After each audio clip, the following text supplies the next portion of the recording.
Hi friends, welcome to Priya Rayalaseema రుచులు. ఇవాళ నేను మిరియాల రసం చేసి చూపిస్తున్నాను.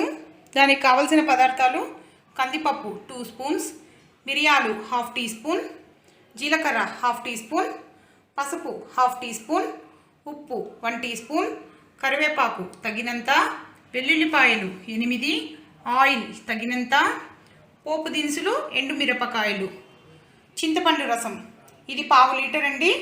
నిమ్మకాయ సైజ్ అంత చింతపండుని తీసుకొని నానబెట్టి ఇలా రసం తీసాను. Water 1/2 litre.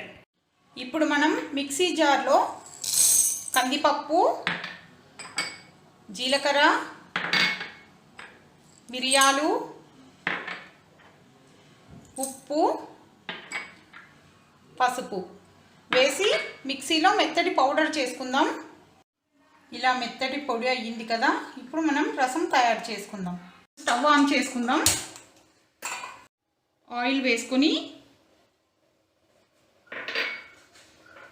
పోపు దినుసులు, ఎండుమిరపకాయ వేయించుకుందాం.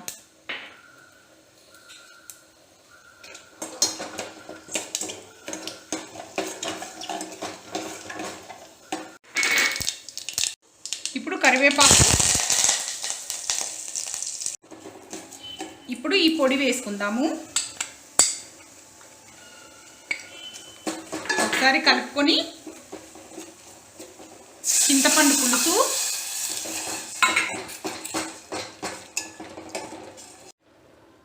వాటర్ కూడా యాడ్ చేసేసుకుందాం.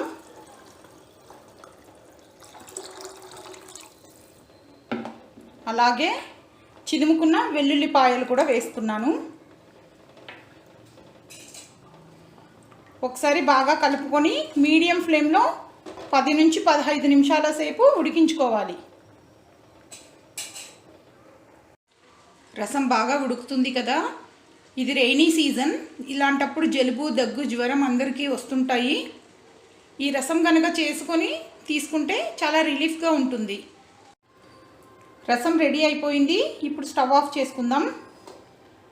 ఎంతో ఈజీగా 10 నిమిషాల్లో తయారయ్యే రసం రెడీ అయిపోయింది. దీన్ని సర్వింగ్ బౌల్లోకి తీసుకుందాం. వేడివేడిగా మిరియాల రసం రెడీ అయిపోయింది. మీకు కనుక ఇది నచ్చినట్లయితే లైక్ చేయండి, షేర్ చేయండి, నా ఛానల్ని సబ్స్క్రైబ్ చేసుకోండి. Thank you.